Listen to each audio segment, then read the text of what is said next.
know the story about Blues Creek and 75 homes. You got a coal ash plant. Yes. Coal ash pond. Yeah. And a landfill. Wow. Community is 61% color, but 39% white. Yeah. Wow. So this is hurting everybody. Everybody.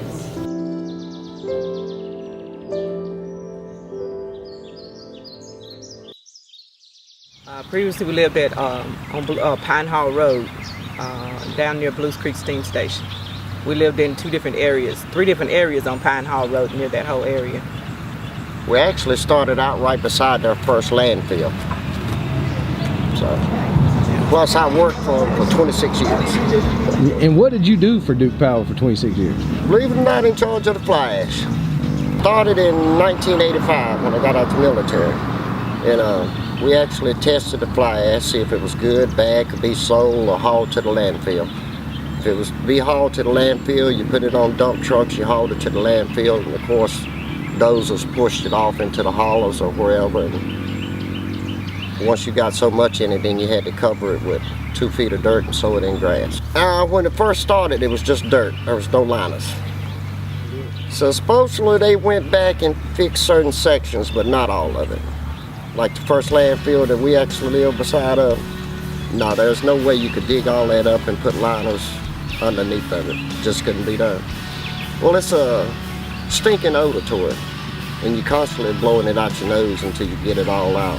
Of course, you know, we had dust masks, nuisance masks, whatever the word, but it was still just a nuisance. I mean, this fly ash will find any crack.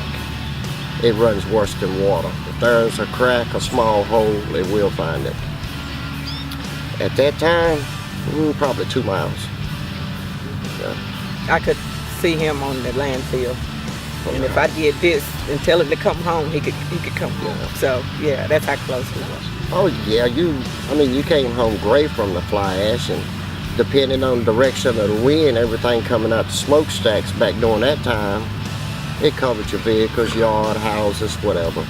Not too much of leaving the windows open, because when the spring comes and you open the windows, everything landed on the furniture, carpets, your sofa. You could see it on the furniture. So certain times, what they call bringing a unit down or bringing a unit up, it actually blows out like little chips and chunks, and it would actually eat the paint off your vehicles if it stayed on there too long. He actually drilled there for us to have the water. He actually did that for our home. Yeah. Well, it was an old well, but he had to go in. Out. Yeah. I didn't like the taste of the water a lot. I would prefer to get water, either boil it and put it in the refrigerator to drink it, because it tasted funny. Well, see, I was just contributing to an old well that hadn't been used in a while. It really needed cleaning out. Right. But we know different now. I don't think any company is fully, tells the employee 100% of what they're dealing with. It just doesn't happen. Because if you know something like that is going on, especially as an employee, I think we should have been a little bit more informed on a lot of the stuff that we didn't have any knowledge of over the years, until certain things has come up, and it's like we had no idea. I've had lots of health issues. I've had, you ever heard of Gilliam syndrome? I had that, and I was minutes of leaving this world, and God changed that and turned that around, because it hit me from the tips of my toes to cutting off my breathing. I have no idea why. This was 9 years ago. They said I may not never walk again. God is good. And I've had 2 major back surgeries. I've had all kind of bones and joints issues, all kind of health issues actually. And he had a bout with prostate. Yeah, back surgery. Spot from the lungs, but they kind of narrowed that down to where I had pneumonia twice, as far as the spot on my lung. As far as actually saying that the fly ash itself caused any problems, can't really say yet. Yeah. And both our children, one of my children, my youngest one, he was sick from birth. And we actually lived right there beside the fly ash when I got pregnant with him and gave birth to him. It was a very hard pregnancy. He was very sick from the time he was born and all the way up until now. He still has bouts with asthma, bronchitis. He has all of that, from eczema.